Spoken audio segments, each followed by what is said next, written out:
poco del apoyo técnico y admitiendo a los que se agreguen a esta sesión del día de hoy. Les recordamos que los seminarios son gratis, sin embargo, si desean obtener el certificado, les vamos a pasar la información por el grupo de WhatsApp y por el chat de esta sala de Zoom para que puedan solicitar su certificado. Y todas las sesiones en las que soliciten el certificado van a obtener también un ebook del contenido que vean en cada seminario.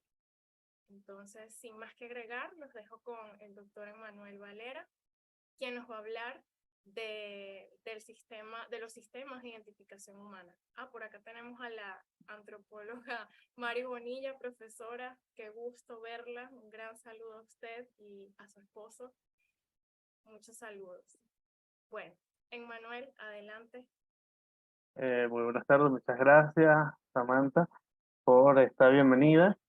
Precisamente hoy vamos a estar conversando sobre los sistemas de identificación humana como parte precisamente de este curso especializado en antropología forense, como bien mencionó Samantha, que está desarrollado por Iberoforense SAS de acá de Colombia, en conjunto con la Sociedad Venezolana de Antropología SIST.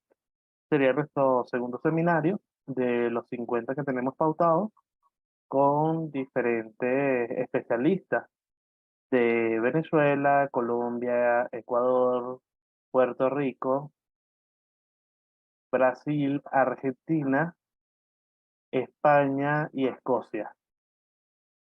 Bueno, vamos por el retraso, disculpen, vamos a iniciar de una vez. Eh, entonces, bueno, ya voy a tratar de, a veces se va a ir la cámara por cuestiones acá de la conexión para que sea mucho más fluido.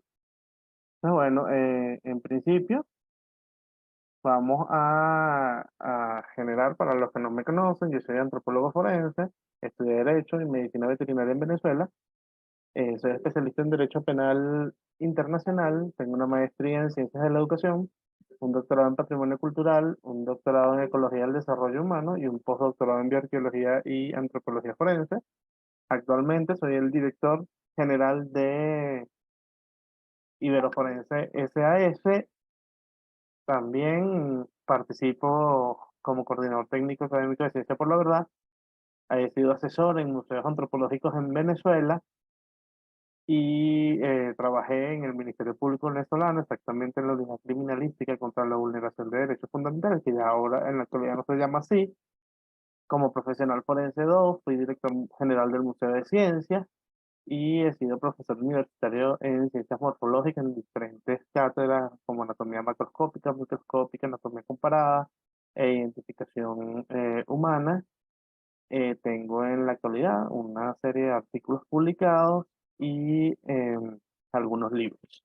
Entonces vamos a entrar ya en materia. La agenda que vamos a tener para el día de hoy es hablar un poco sobre los sistemas de identificación de personas. Y ahí, bueno, hay una discusión bien interesante sobre dentro de la identificación humana, sobre la noción de persona, que tiene que abarca todas unas condiciones desde el punto de vista jurídico que cada estado, o sea, cada país, en función de su propia doctrina y de la legislación, va a establecer qué es lo que se considera persona o no. Esto en términos de que en algunos manuales internacionales nosotros podemos observar que el cadáver es considerado persona, pero según algunas legislaciones en Latinoamérica, el cadáver ya no sería persona, sino un objeto especialísimo de protección por parte del Estado. Sea uno o sea el otro, vamos a utilizar de forma general el término de persona, tanto para sujetos vivos como para restos humanos.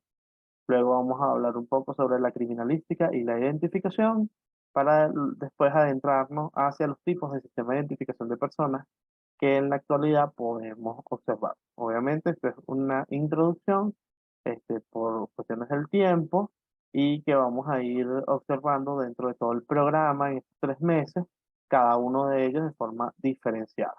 Entonces, tenemos unos sistemas de identificación asociados a la lofoscopia, otros a la antropología forense, otros a la odontología, a la anatomopatología, a la morfología facial, y ahí, bueno, vamos a ver unas similitudes en el caso de la stomatología forense, que pudiéramos en algún momento considerar que puede abarcar o estar en el campo de la antropología forense, o está en el campo de la antropología forense, pero que en algunos países ciertos colegas o un grupo o por la tradición científica dentro de ese país solamente se restringe la identificación de cadáveres en cualquiera de las condiciones, eh, pero en el caso de la identificación de sujetos vivos lo hacen los criminalistas que están asociados a morfología facial. También están los sistemas de identificación a nivel genético, incluyendo los hematológicos y los tricológicos y onicológicos, que generalmente no se nombran o no se hace mucho hincapié en ellos, pero es necesario mencionarlos para que tengamos un mayor desarrollo del mismo. Ok, entonces, ¿cómo vamos a definir esto o cuál va a ser la definición que vamos a utilizar para el sistema de identificación de personas? No, nosotros vamos a referir que son procedimientos derivados de la criminalística y la medicina legal, es decir, de las ciencias forenses en general, en los que se emplean diversos métodos y técnicas para establecer la identidad de una persona viva o muerta. Esto nos lleva a unas definiciones que son de suma importancia, como lo son la identidad concebida o conceptualizada como todos esos rasgos biológicos, sociales y culturales que una persona tiene y que le brindan su reconocimiento sociojurídico. Y esto con una extensión a la identidad social o la identidad cultural a nivel colectivo.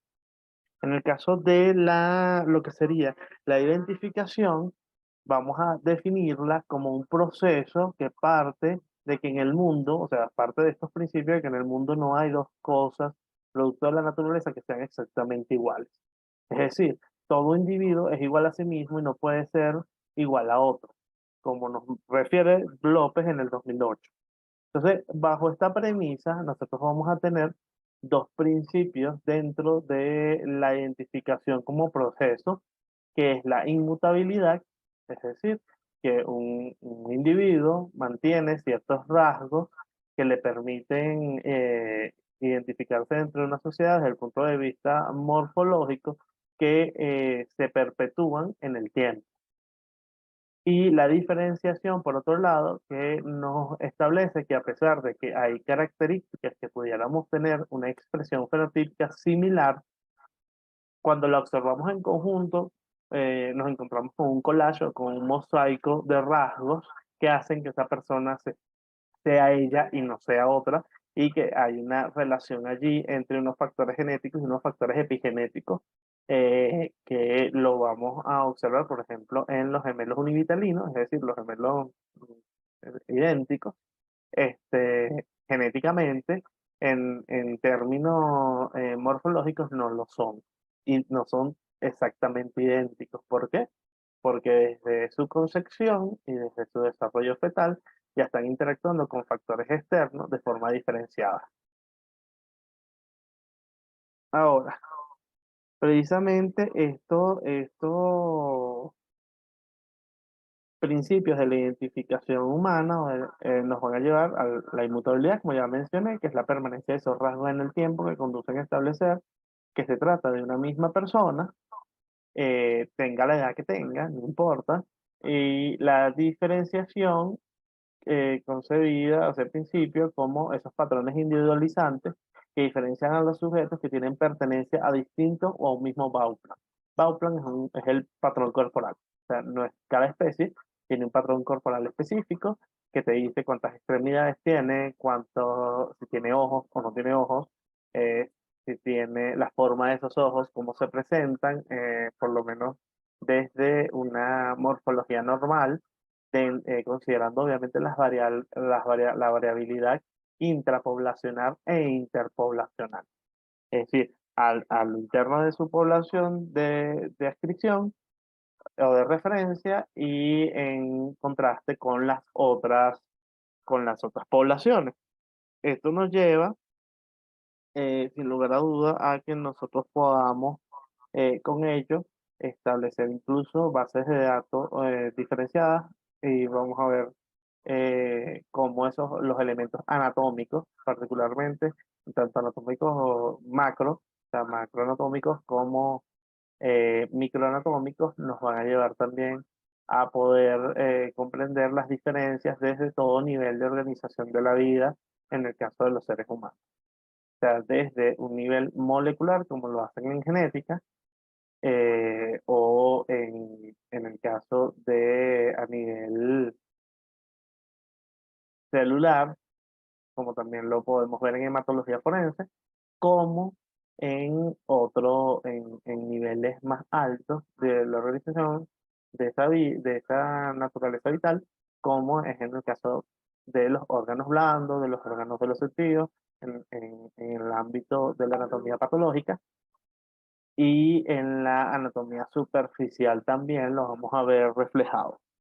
Además de en el esqueleto, obviamente, tanto en huesos como en dientes, donde nos ubicamos en el campo, nos podemos ubicar en el campo de la antropología forense y de la odontología forense. Ahora bien, ¿cuál es la importancia de la identificación en el ámbito civil, penal y mercantil? O sea, por decir unos ámbitos que inciden en nuestra vida de forma diferenciada. Bueno, lo primero es que desde el punto de vista de estos ámbitos, vamos a nuestras sociedades, particularmente las occidentales, este, van a estar orientadas a generar una serie de aplicaciones de la identificación humana para el acceso para acceder a dispositivos electrónicos a través del reconocimiento de huella facial o facial, como por ejemplo lo vemos en el caso de los celulares, de los smartphones.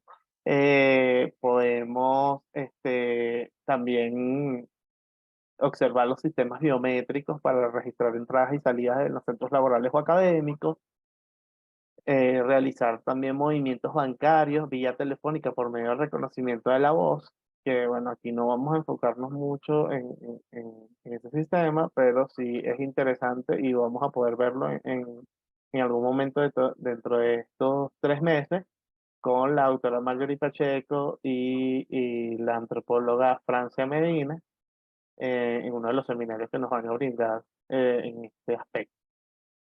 Asimismo, la identificación de víctimas, la identificación de presuntos victimarios o delincuentes y la identificación de personas desaparecidas. Ahora, esto tiene unos alcances dentro del ámbito criminalístico que están asociados obviamente a la identificación y considerando la clasificación de CAXA en el 2013 nos habla sobre 3 tipos de criminalística, 3 tipos de aplicaciones de la criminalística. Una criminalística aplicada a la escena del crimen o al sitio del suceso de deliberación, que sería la criminalística de campo en todo lo relacionado a lo que es la fijación, bueno, primero la preservación del sitio, la fijación, la colección o recolección, dependiendo del país donde usted esté, se utiliza un término u otro, y también todo lo que tiene que ver con el traslado el, de todos estos indicios o evidencia física hacia el laboratorio, donde ahí encontramos entonces la criminalística aplicada a la examinación de los indicios de evidencia física, eh, en el caso de la criminalística del laboratorio, y este autor hace un énfasis en una criminalística aplicada a la identificación de personas. Ahora, en este último punto, que en lo particular para mí sería una criminalística también de laboratorio, o sea, sería una unión entre criminalística de campo y criminalística de laboratorio, pero a estos efectos, como el tema que nos interesa es la identificación, vamos a observar ciertas aproximaciones y abordajes desde el punto de vista criminalístico que no son de utilidad dentro del proceso de identificación de personas. Ahora, Dentro de todo este proceso, nosotros tenemos que tener claro que la anatomía va a ser el eje fundamental de los sistemas de identificación humana. A excepción de otros niveles, quizás cuando observamos los otros niveles menores de organización de la vida, como es en el caso del nivel celular y el nivel molecular, que le competiría exactamente a la biología molecular en el campo de la genética y de la hematología forense. Y en el caso de la microanatomía o histología, pero que estaríamos abarcando igual la anatomía, pero desde el punto de vista microscópico, a nivel de los tejidos y dentro de los tejidos la examinación de lo que sería el ámbito celular. Ahora, en el caso de la anatomía, vamos a tener varias aproximaciones o varias modalidades dentro del estudio de la anatomía, como la anatomía de superficie, donde tenemos que tener un conocimiento vasto sobre la morfología general, morfología facial y corporal y las faneras. Entonces, ¿qué vamos a entender como faneras? Todas esas excrescencias que están en el tegumen. Entonces, en el caso del ser humano, nuestras faneras serían los apéndices pilosos, es decir, los cabellos, pelos, vellos, o sea, toda la pilosidad, y los apéndices córneos, que estaríamos hablando de las uñas. En el caso de otros animales no humanos, bueno, vamos a tener cuernos, vamos a tener pezuñas, vamos a tener eh, plumas, o sea, vamos a tener escamas, o sea, una serie de elementos que están en el tegumento, pero que no se corresponderían a nuestra especie. Y obviamente entonces no tendrían que ver con el sistema de identificación humana, sino con sistemas de identificación de especies no humanas. Ahora bien, dentro de todo este proceso, el análisis del esqueleto humano es fundamental a través de la fisiología y la anatomía dentaria. A estos efectos, en el caso de la antropología forense, tendría incidencia en en estos dos campos de estudio, para poder examinar cada una de estas estructuras y poder describir e interpretar una serie de indicadores que nos van a llevar a poder generar diagnósticos diferenciales con respecto a variables como el sexo, la edad, la afinidad poblacional, la estatura y otras de tipo particular que forman parte también del perfil osteobiográfico. Ahora bien, además de esto, nosotros también estaríamos en presencia de la necesidad de manejar la anatomía topográfica en función de los órganos internos y de los sentidos, particularmente cuando estamos en el campo de la anatomía patológica. Y eso no quiere decir que los anatomopatólogos no tengan que observar obviamente todas las otras dimensiones de la anatomía, obviamente que sí, pero en este caso los órganos internos y de los sentidos también son fundamentales dentro de todo el proceso de examinación en lo que es el procedimiento asociado a la autopsia médico-legal o la necropsia médico-legal, no importando el término utilizado, que también va a variar dependiendo del país donde esté. A efectos de todo este análisis de la identificación, que incluye obviamente para retomarlo de la anatomía de superficie y el tegumento a la lofoscopia, ya no escapa de ellos porque obviamente todas estas huellas y todos estos patrones que se están generando eh, son productos obviamente de una morfología superficial a nivel de la piel que comienza con el estudio de los dermatoglifos. También nosotros tenemos que abordar todo el ámbito de la microanatomía, que no es más que la histología, y que dentro de todo este proceso, cuando vamos a analizar cada uno de estos tejidos a través de un microscopio, cualquiera sea la modalidad o la capacidad que tenga el microscopio, nosotros vamos a también generar una serie de diagnósticos ligados a variables de la biología general que nos van a permitir establecer la identidad de ese individuo o de esos individuos. En el caso de la biología molecular, ahí se va a analizar tanto el ADN, el ácido desoxirribonucleico, en las diferentes muestras celulares que vamos a tener, o muestras tisulares, y luego también, en el caso de las muestras sanguíneas o hematológicas, nosotros vamos a poder abordar esto a través del sistema B0, sistema RH, sistema RESUS, o a través de el sistema MN o cualquier otro sistema de polimorfismos clásicos. Entonces, esto nos lleva entonces a nosotros adentrarnos a lo que es el tema de los sistemas de identificación de personas.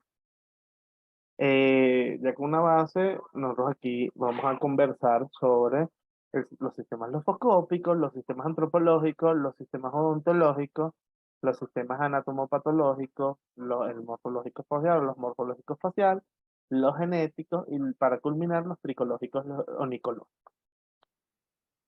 Entonces vamos a comenzar con la lofoscopia. En el caso de la lofoscopia, nosotros vamos a estar vinculados, en este caso, a un sistema de identificación de personas que va a consistir en la individualización de las marcas dejadas por las huellas presentes en diversas regiones del cuerpo, es decir, las impresiones que se dejan. Aquí vamos a tener a la dactiloscopia con su desarrollo también de la poroscopia, donde se estudian y se comparan las huellas dactilares y los poros que están en estas huellas que se producen con la yema de los dedos. También vamos a abarcar a través de este sistema la quiroscopia o también llamada palametoscopia o palmatoscopia, que estudia los dibujos de las crestas papilares presentes en las palmas de las manos. En el caso de la pelmatoscopia, vamos a estudiar las huellas de las crestas papilares que están presentes en las plantas de los pies. Entonces, en dactiloscopia vamos a tener unos principios que tienen que ver con la perennidad, la inmutabilidad y la diversidad. Es decir, vamos a tener que las huellas dactilares van a mantenerse en el tiempo. Sin embargo, hay unas condiciones que aplican acá, por ejemplo, la destrucción de las mismas por agentes químicos, o agentes, en muchos casos mecánicos, que no van a permitir la observación de la huella, incluso con retos referentes a la descomposición o la putrefacción. Vamos a ver que hay algunas técnicas también para que podamos recuperar esta huella. Ahora, nosotros vamos a tener también la inmutabilidad, que nos habla sobre la permanencia en el tiempo de los elementos que vamos a observar en la huella dactilar, como en el caso de las formas que adquieren, la morfología que adquieren de los deltas, o vamos a ver también la presencia de las islas, de los núcleos, las bifurcaciones que se van dando en todo lo que es la estructura o la arquitectura de la huella. En el caso de la diversidad nos habla precisamente de que cada huella es única y cada individuo tiene un patrón específico. Y esto es lo que hace este sistema, insertarse o estar inserto en la identificación rutinaria. Y precisamente lo utilizamos en los diferentes estados para poder sustentar todo el aparato o la institución de identificación a nivel civil. Entonces, por esta parte, nosotros vamos a tener, en el caso de la dactiloscopia, que está precisamente estas huellas dactilares, este, nosotros vamos a concebirlas de forma general como, por lo menos anteriormente, como dermatoglifos, y vamos a ver muchos estudios de ellos desde el siglo pasado, todo ello para poder generar un dactilograma.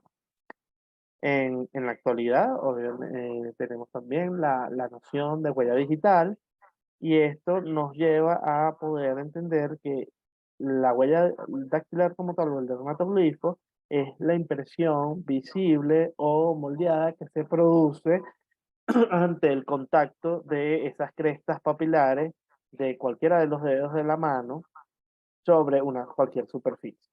Particularmente en el caso de las superficies que son lisas, toda esta técnica de identificación no es nueva, porque incluso cuando vamos en la historia, dentro del campo de la criminalística y de la identificación, vemos que este sistema de identificación fue desarrollado por Alfonso Bertillon, un francés, hacia lo que sería finales o inicios de 1900, donde básicamente dentro de sus aportes está este método, el método denominado en muchos casos método Bertillon o Bertillonaje, a través, y que tiene entonces es otro de los aportes de este científico, precisamente en función de lo que vamos a ver después en antropología,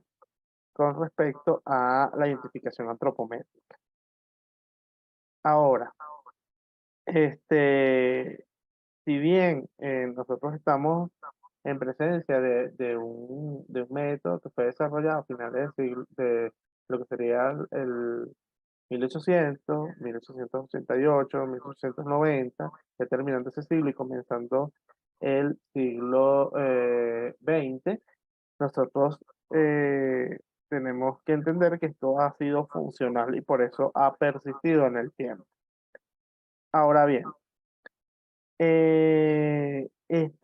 a pesar de que esto fue desarrollado por Bertie Jones, en principio fue mejorado y aplicado por Bucetich, un argentino que básicamente sentó las bases, un antropólogo, también policía, que era argentino, pero que tenía su origen europeo, específicamente en Croacia.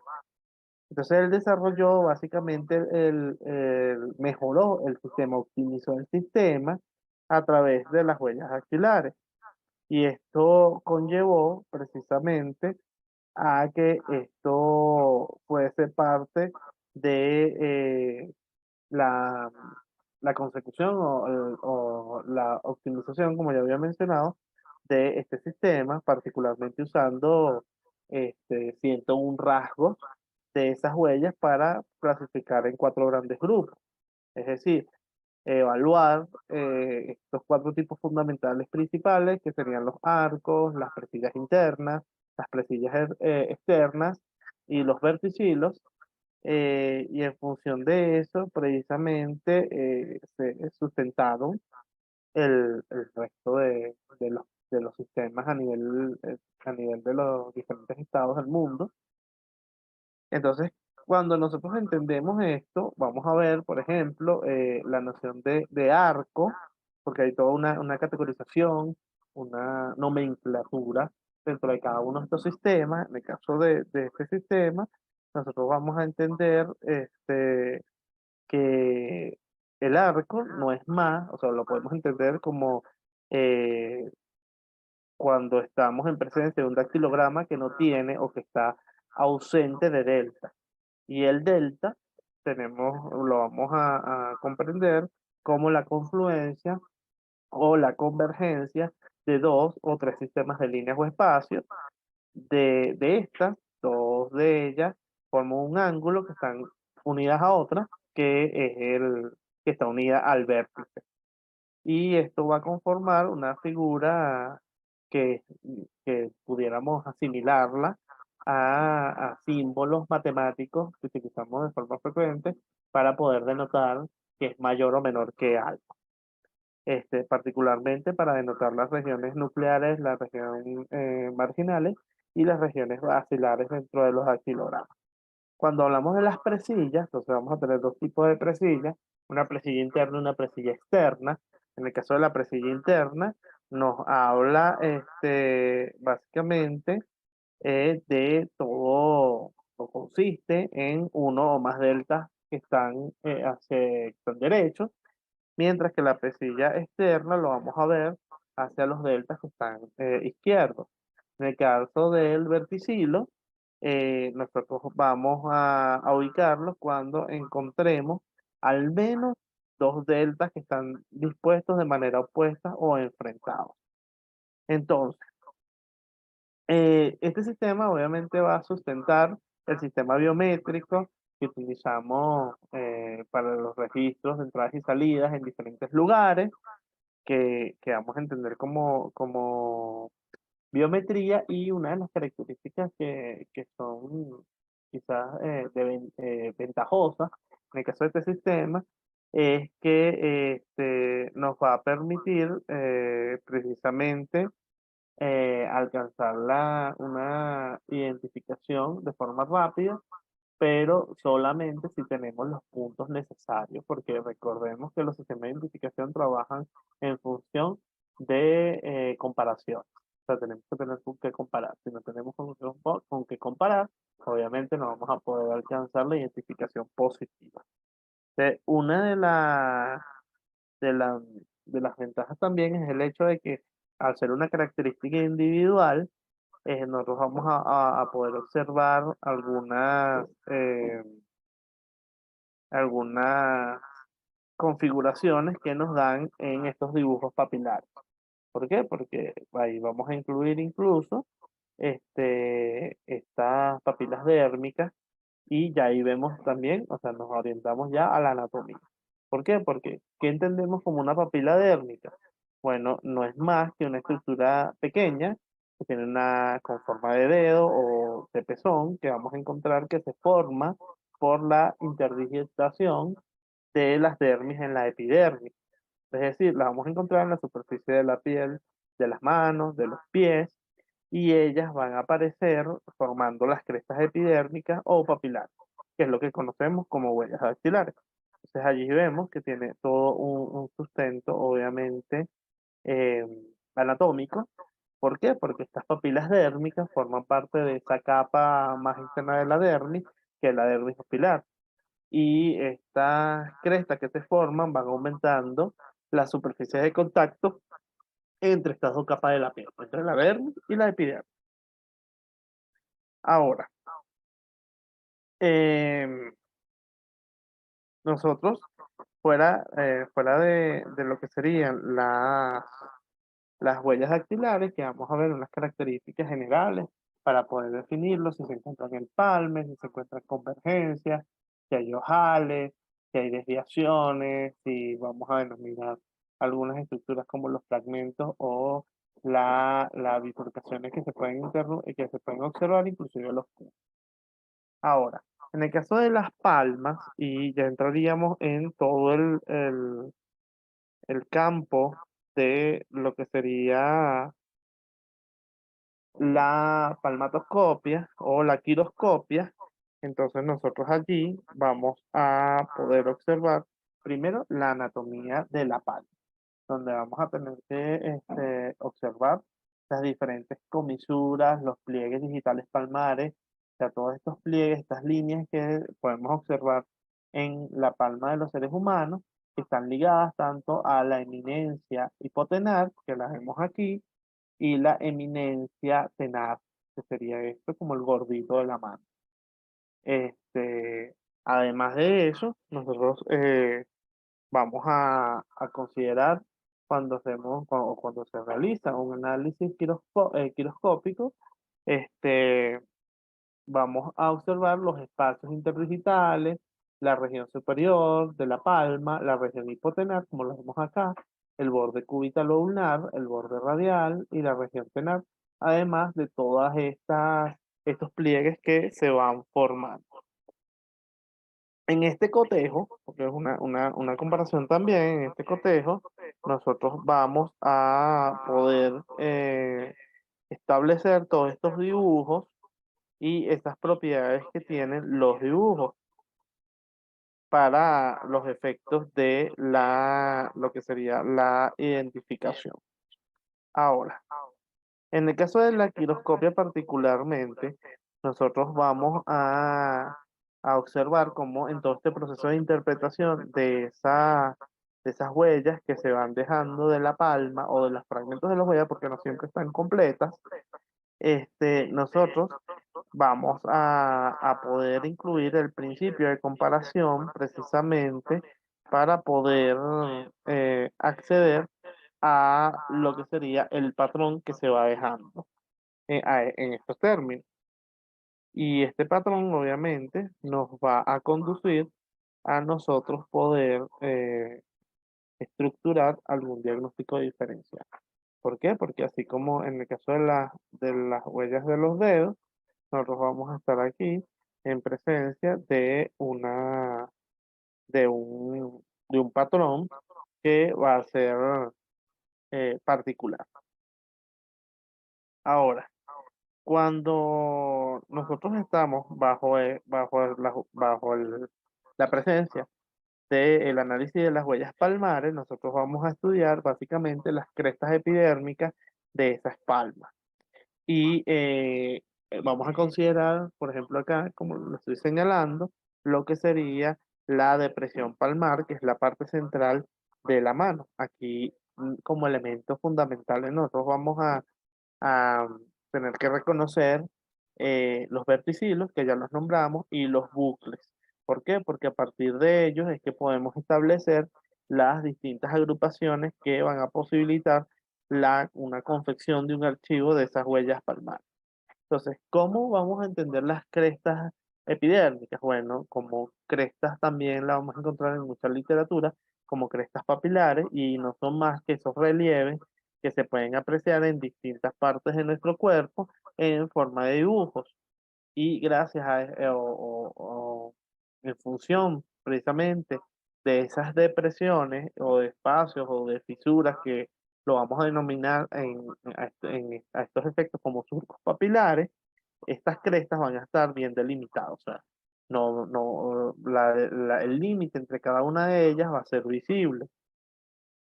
Ahora, también vamos a tener otros aspectos como los lomos de estas crestas epidérmicas que generalmente tienen una forma redondeada y exhiben un gran número de poros a través de los cuales es que podemos sudar.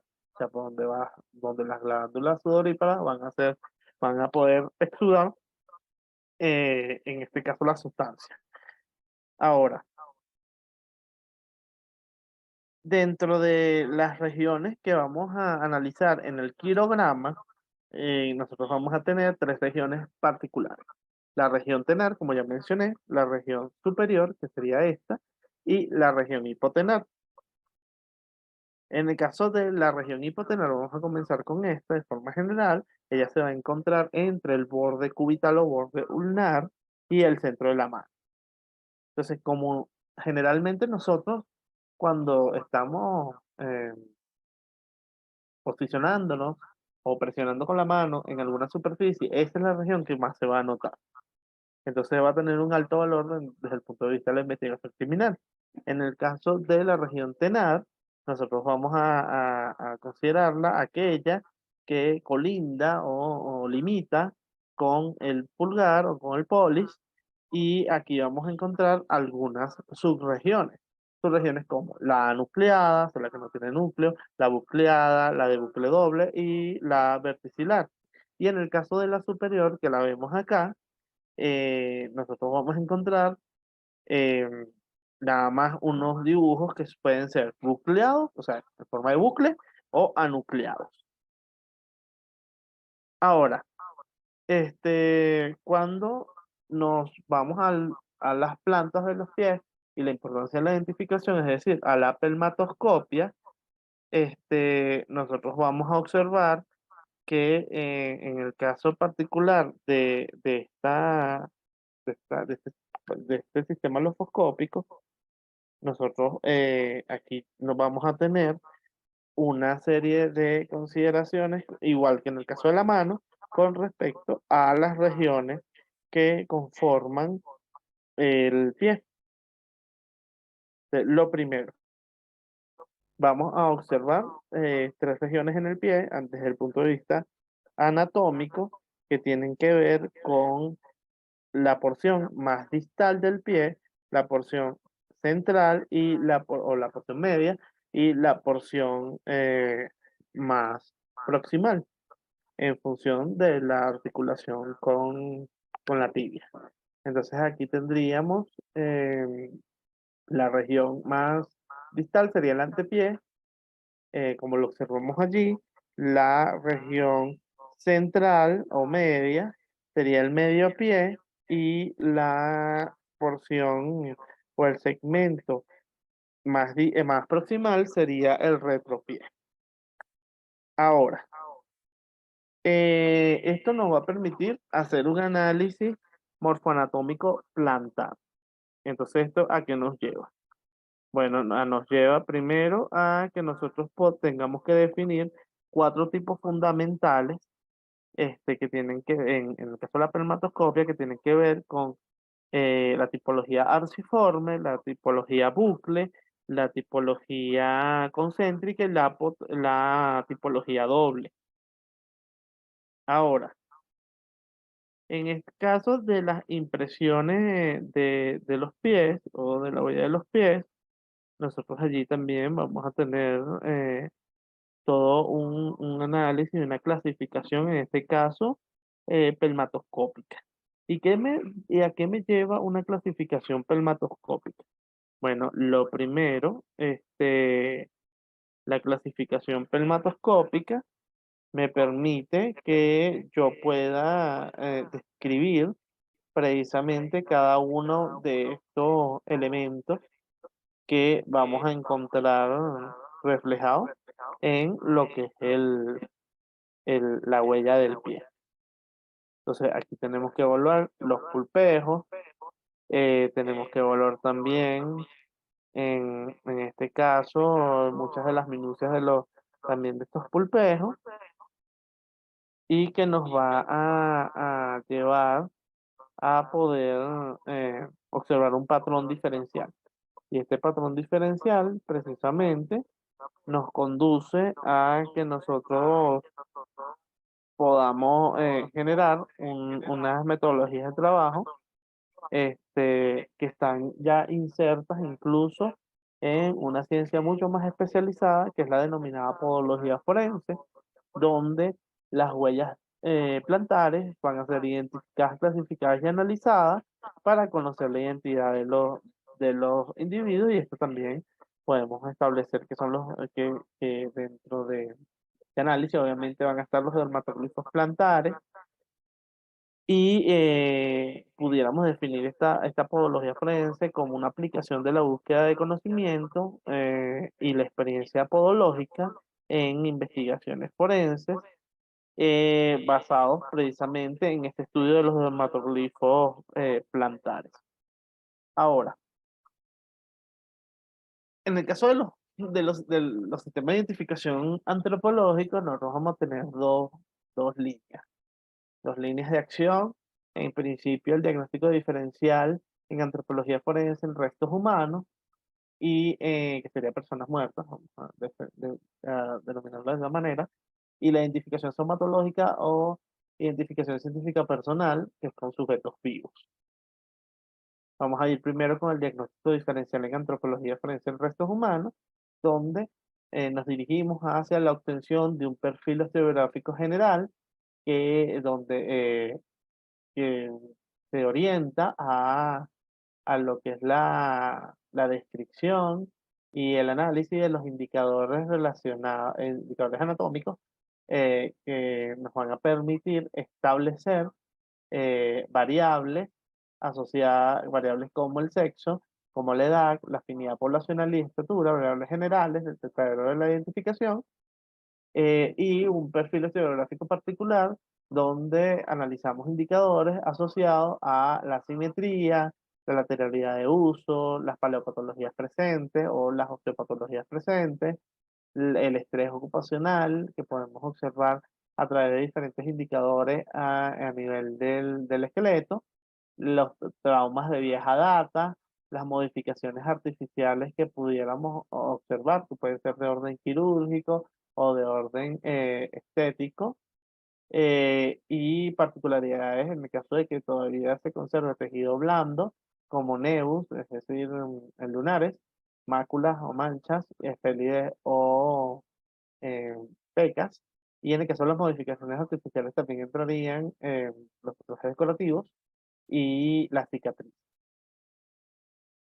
Ahora, dentro de esta aproximación desde la antropología forense, vamos a tener un diagnóstico diferencial a nivel de la de naturaleza y origen, es decir, si se trata de un resto que es biológico o no, y si se trata de si es biológico, si es hueso o no, y si es de la especie humana o no.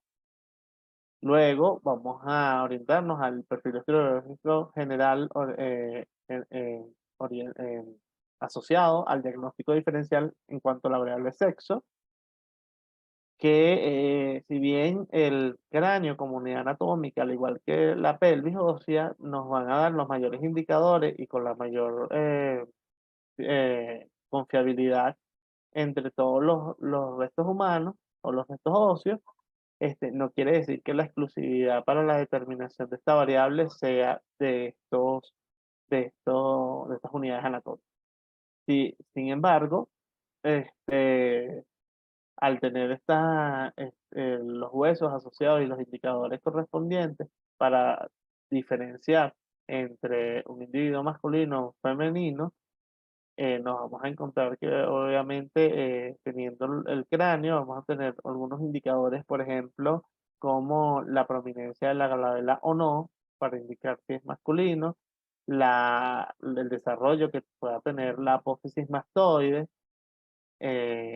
también la prominencia o no, o el desarrollo o no de las eminencias frontales y parietales, también en el caso de la forma de las órbitas oculares, también lo que sería la conformación, en el caso de una vista lateral, de la cresta supramastoidea o no, entre otros la prominencia, lo que sería la prominencia de el ilion o entre otros indicadores, por ejemplo, los arcos superciliares, la configuración, en el caso de la pelvis, de la pelvis mayor y la pelvis menor, la configuración y la morfología, la arquitectura de lo que sería la sínfisis púbica, el ángulo que se forma, que es mucho más abierto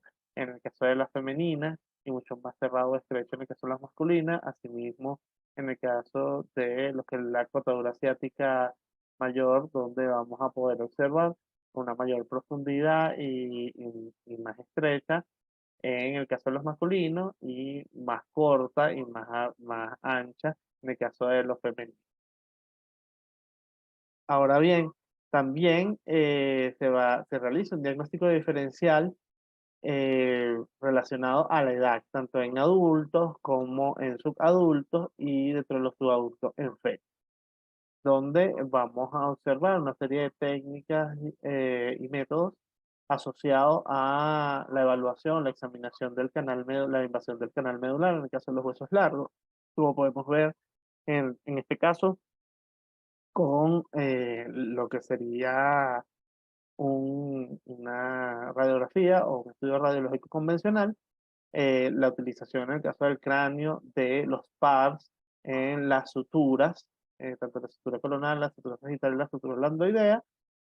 Eh, en el caso de los adultos, observar todo lo que son las edades de fusión de las diferentes epífisis de los huesos largos, pero también todo el proceso de osificación endocondral, tanto endocondral como intramembranoso, en el caso de endocondral en los huesos largos, en el caso de intramembranoso en los huesos del cráneo, y aquí, por ejemplo, vemos una línea metafisiaria. Esta persona tenía 17 años. En este caso, Vamos a observar también diferentes procesos que se van dando en todo el desarrollo de los individuos fetales, particularmente con respecto a la ubicación de núcleos primarios y secundarios, núcleos primarios en el caso de los fetales, que van a ir apareciendo consecutivamente y van a ir osificando.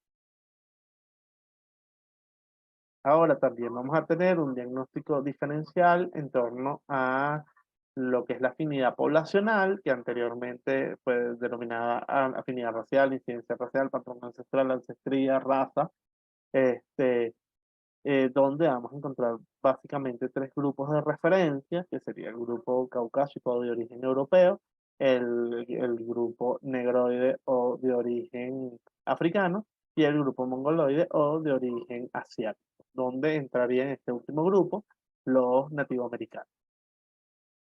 También nos vamos a orientar a lo que sería el diagnóstico diferencial para la estatura, utilizando el método anatómico que vamos a requerir en este caso como medida la altura del cráneo, vamos a requerir lo que sería las alturas de los diferentes cuerpos vertebrales desde la cervical 3, desde la C3, hasta el segundo segmento del sacro. Y también vamos a requerir, en este caso, lo que sería la longitud del fémur, de la tibia y la altura asociada al calcáneo y al astrágalo. Si no tenemos estas condiciones bases, no podemos aplicar estas, tendríamos que aplicar un método por longitud, como vemos acá con una tabla osteométrica, medimos el hueso largo y tenemos dos vías, o aplicamos fórmulas discriminantes o aplicamos una referencia por tablas, pero la referencia por tablas tenemos que haber determinado variables anteriores, como en el caso del sexo, y que esta tabla de referencia haya sido desarrollada para nuestra población. Otro método por segmento, cuando lo tenemos completo, entonces vamos a reconstruir básicamente la longitud a través de varios segmentos del hueso largo, vamos a reconstruir con esa medida, vamos a reconstruir la longitud del hueso largo y luego aplicar la fórmula discriminante. En el caso del el perfil osteográfico particular, vamos a ver asimetrías, como vemos, por ejemplo, acá una desviación de tabique.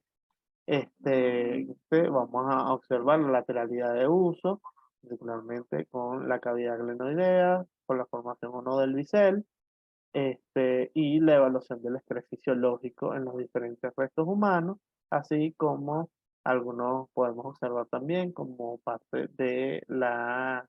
del proceso de identificación antropológica, la evaluación, la examinación de materiales de osteosíntesis, o que serían prótesis, clavos, placas, también en las osteopatologías que podemos encontrar, sean de origen infeccioso, metabólico o degenerativo, como en el caso de la osteopenia o de la osteoporosis o algunas patologías que no son óseas, pero tienen incidencia en el esqueleto, como es en el caso de la sífilis.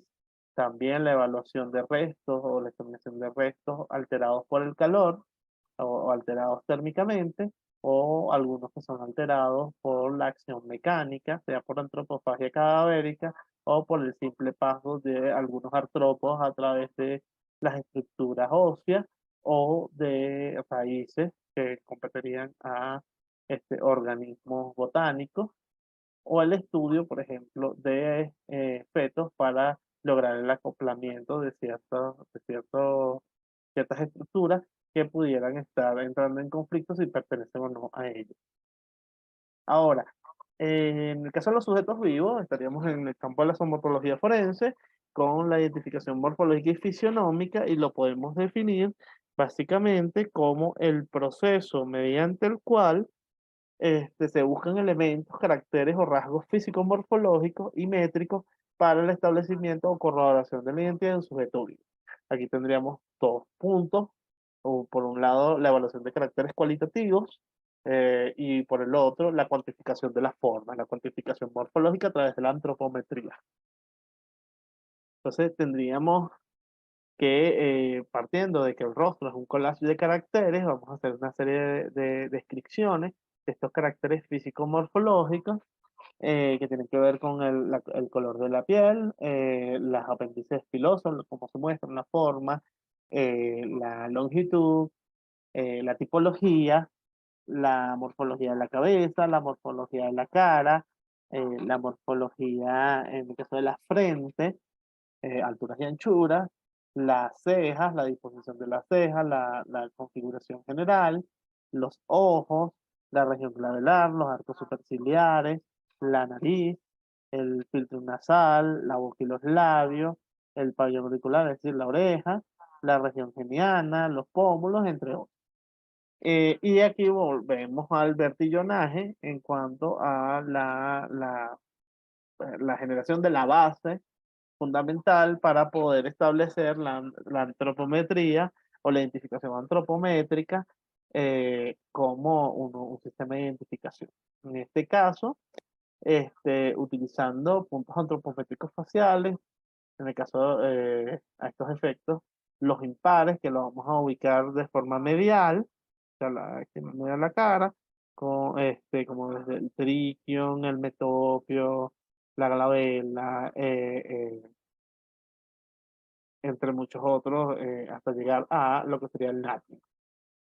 En el caso de los pares, vamos a tener los laterales, por ejemplo, en el caso del gonio, lo vamos a tener acá, a los lados, en la región goníaca de la mandíbula, en la parte inferior, en el ángulo que se forma allí de la rama, en la base de la rama ascendente. Aquí tenemos, bueno, parte de mediciones, ya no faciales, sino corporales, y también la evaluación de los tatuajes decorativos, la medición en este caso, de la longitud del pabellón auricular, y los análisis angulares faciales para poder establecer o mayores cuantificaciones de la forma, no solamente desde el punto de vista de las medidas lineales y proporcionales, y que allí entrarían los índices, sino también de las medidas angulares. Entonces aquí, bueno, para poder hacer, por ejemplo, evaluaciones e identificaciones de sujetos, y tendríamos también la maduración biológica o la maduración ósea para poder determinar si el sujeto, estamos en presencia de un sujeto que es subadulto o es adulto. Ahora, también nosotros vamos a tener métodos odontológicos. Entonces los métodos odontológicos, la odontología forense, básicamente es como la compañera inseparable de la antropología dentro del equipo multidisciplinario, particularmente porque nuestros enfoques en principio son morfoscópicos. Entonces la odontología, o también llamada en otros países estomatología forense, va a estudiar las características de las piezas y de los arreglos dentales, va a elaborar moldes y fórmulas dentarias con objeto de identificar a personas descarnadas, personas putrefactas, personas quemadas, como dice Hickel en el 2011, pero también las huellas de mordedura, tanto en cadáveres como en sujetos vivos, además de un área de desarrollo de la lesionología oral. Es decir, van a evaluar desde el punto de vista lesionológico en sujetos vivos las afectaciones que pudieran tener por algún tipo de trauma físico, obviamente. Entonces acá, bueno, fuera de la evaluación de cadáveres a través de la necropsia oral o necropsia bucal, también los odontólogos forenses van a estar orientados a la evaluación no solamente de las piezas dentales, sino de todo el aparato estomatognático. Dentro de otros métodos fuera de la evaluación de las piezas dentarias, vamos a tener también la cailoscopia, concebida como el estudio de los labios y el patrón de los surcos de la mucosa labial a partir de la configuración de las huellas labiales con fines forenses como nos presenta Morales en el 2011. Aquí que van a evaluar el grosor, la disposición de las comisuras son estos pliegues que se forman en el encuentro, estos vértices que se forman en el encuentro de los labios superiores y los labios inferiores, las huellas labiales y los surcos, como podemos observar y a través de la observación de cómo se presentan esos surcos, esas elevaciones, esas depresiones en función de los lados. En el caso, otro de las áreas o de los métodos que utilizan los odontólogos forenses, la palatoscopia o rugoscopia, que estudia las formas, los tamaños y las posiciones de las arrugas palatinas, de la papila interincisiva y del rafe medio con fines de identificación, como lo observamos acá también. Aquí están todas las arrugas y van a tener una disposición desde el punto de vista morfológico y en el número de arrugas que se presentan. Ahora, en el caso del tema anatomopatológico para la identificación, está asociado a la autopsia o a la necropsia legal o judicial. Está concebida como un procedimiento médico, técnico y científico de diagnóstico mediante el cual es posible establecer la causa, el tiempo de fallecimiento y los mecanismos de la muerte, así como participar dentro del proceso de identificación del cadáver, de cadáveres frescos mediante reconocimiento exterior a través de la fotografía. Recordemos que este procedimiento de autopsia es un examen externo y un examen interno, y ese examen externo comienza desde el levantamiento del cadáver, que es un procedimiento médico. En el caso de la morfología facial forense, fuera de lo ya explicado en el tema de somatología forense, en muchos de los países, por ejemplo en Panamá, acá en Colombia, la identificación somatológica básicamente está asociada a la participación de peritos criminalistas que se han desarrollado en este campo. Aquí se estudian las dimensiones y las características del rostro, analizando ángulos de expresión y la edad. Entonces aquí vamos, dentro de esta identificación fisionómica, encontramos áreas como el cotejo, encontramos áreas como la proyección o experticia o estudios, como la proyección de edad y el retrato hablado. Ahora, en el caso de genética, y lo dejé de último porque quizás es la que tiene, no está relacionada directamente con la morfología, por lo menos macroscópica. Entonces aquí nosotros vamos a tener ya diagnósticos diferenciales basados, y vamos a comenzar con lo primero que serían los polimorfismos clásicos en el campo de la hematología forense. En este campo, nosotros vamos a tener las evaluaciones de sangre para poder establecer lo que sería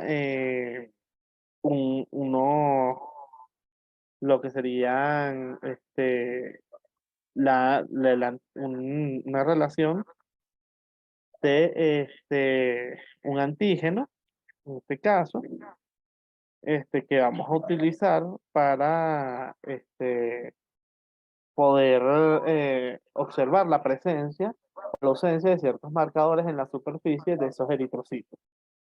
Es decir, nosotros en este sistema vamos a usar precisamente 4 tipologías, que son la A, la B, la 0 y la AB, que es como cuando uno se realiza un tipiaje en un sistema clínico. En este sentido, los antígenos ligados o asociados al sistema ABO están formados por una suerte por proteínas y por carbohidratos que están unidos a proteínas y a lípidos. Y esta va a contar de 4 fenotipos determinados que son los que ya le mencioné genéticamente y que muestran esa diferencia en la expresión y en la cantidad de antígenos en los eritrocitos y en las secreciones y que van a reaccionar, valga la redundancia, con los reactivos que utilizamos en forma de aglutinaciones. En el caso del el sistema RH, nosotros aquí el factor RH va a ser clasificado si está en presencia o en ausencia. O sea, podemos ser RH positivos o negativos, estando o no estando. Entonces, esto es lo primero, pero recordemos que este sistema es un sistema orientativo. Es un sistema de orientación que no solamente nos permite excluir, pero no podemos identificar que esa fue la persona. En el caso de los polimorfismos moleculares, ya ahí estamos entrando en otro campo. Lo primero es definir cómo, como genética forense a esta ciencia multidisciplinar que abarca los conocimientos de la biología molecular, de la bioquímica y de la genética para establecer la identidad humana. ¿Y cuáles son los polimorfismos que ellos van a utilizar? Polimorfismos de secuencia y polimorfismos de longitud, a través precisamente de una serie de marcadores, dependiendo del kit que estén utilizando, y que nos va a llevar a poder alcanzar expertices como la identificación de cadáveres con diferentes tipos de muestras, con la identificación de fluidos y la filiación heredobiológica que tiene que ver con los estudios de paternidad y maternidad. En el caso de la tricología, nosotros vamos a estar en presencia de un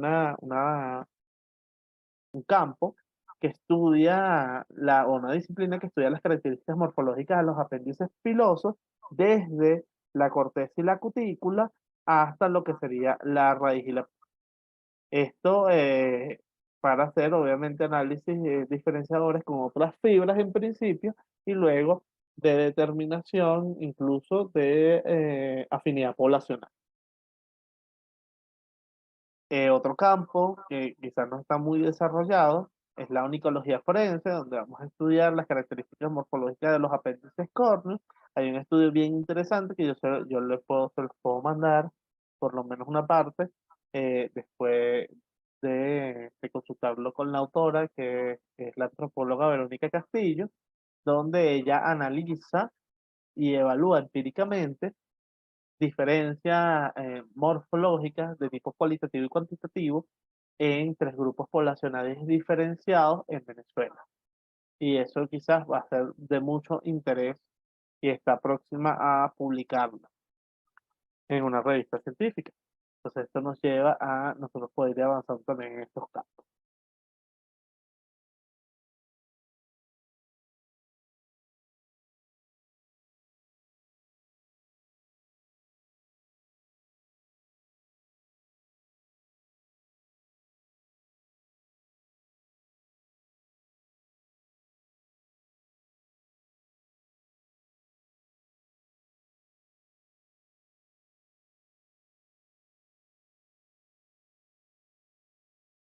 Ok, bueno, no sé Buenísimo. si hasta este punto hay alguna pregunta.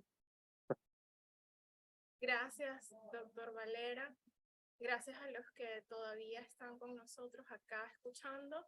Y queremos saber si tienen alguna duda, alguna pregunta que deseen hacerle al doctor Valera sobre los sistemas de identificación humana, que fue lo que hoy nos presentó. Pueden hacerlo vía chat y leeremos las preguntas que tengan. Mientras esperamos que alguno haga una pregunta, les recuerdo que los certificados para este seminario tienen un costo de $10.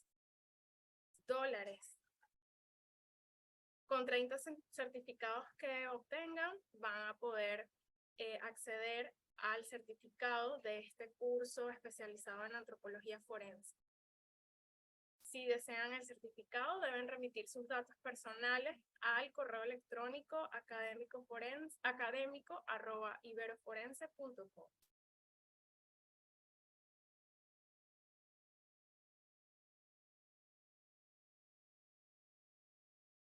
¿Alguna pregunta? En caso de que no tengan ninguna pregunta, pues les agradezco nuevamente. Aquí tenemos una pregunta, doctor Valera. Javier Valencia pregunta que si hay alguna cirugía que cambie las huellas de las manos. Aspecto a tener presente. Bueno, en el caso, recordemos que que la, las huellas dactilares tienen un origen dérmico. Entonces, realmente no habría una cirugía como tal más allá de la extracción de toda la dermis para que pudieran ser borradas esas huellas o una aplicación química. Vale, muchas gracias. Por acá llega otra pregunta de Judith Valera. En los casos de los calcinados, ¿cómo se reconoce el cadáver? Bueno, en el caso de los calcinados, como es la última condición a la que llegan los restos cuando están alterados térmicamente, alterados por calor, claro, allí estaríamos hablando de mucho más de 200 grados y un tiempo amplio, un tiempo extenso de, de exposición a esta fuente térmica. Entonces ya los procedimientos están orientados allí a hacer estudios muchas veces cuando no vemos desde el punto de vista macroscópico ningún tipo de indicador, tenemos que realizar análisis isomorfométrico, análisis microscópico, para poder determinar primero la especie, este, y luego podríamos determinar la edad. Perfecto. Tenemos otra pregunta de Lilians de León. ¿Cómo recuperar las huellas en cuerpos putrefactos? Ok, cuando estamos hablando de recuperación de huellas en el caso de cuerpos putrefactos, nosotros estamos hablando allí de lo que es una rehidratación de los pulpejos. Entonces allí, bueno, nosotros vamos a poder recuperar los pulpejos o la restauración de esos tejidos. Podríamos hacerlo y hay una técnica cuando vamos a recuperar los pulpejos que tiene que ver con la utilización de papaya lechosa, la lechosa en Venezuela, papaya en el resto del mundo. Para poder precisamente esta recuperación de los pulpejos, nos permite obviamente obtener la huella dactilar, pero para poder nosotros hacer esto, primero debemos rehidratar ese pulpero, es lo primero, porque si no, no lo vamos a lograr hacer, porque es muy complicado, obviamente. Entonces, en este sentido, nosotros cuando vemos que hay alguna afectación de estas impresiones dactilares, lo primero que tenemos que tratar de hacer es buscar algunos adhesivos líquidos que pudieran ayudarnos. Por ejemplo, tenemos algunos compuestos como el omegaprin. Omegaprin es el nombre comercial, pero eso no es más que un compuesto de cianocrilato que pudiéramos emplear para revelar algún tipo de huellas latentes. Eso normalmente se utiliza para eso, pero tiene propiedades también adhesivas. Básicamente es una resina y esto nos va a permitir, dependiendo del grado de putrefacción que tengan esos restos. Esa es una de las vías cuando no está tan putrefacto. En el caso de la recuperación de pulpejo por la papaya, allí sí es cuando estamos en presencia de una descomposición bastante amplia. Gracias. Y tenemos otra pregunta de Judith Valera nuevamente. Cuando las huellas se deterioran por agentes químicos, ¿cómo se hace el reconocimiento? Bueno, ahí también va lo mismo. Tenemos que recuperar los pulpejos primero, rehidratarlos, para ver cuál es el estado de afectación, de incidencia en este caso, el agente químico. Entendido. Y José Zavala pregunta sobre los casos de saponificación.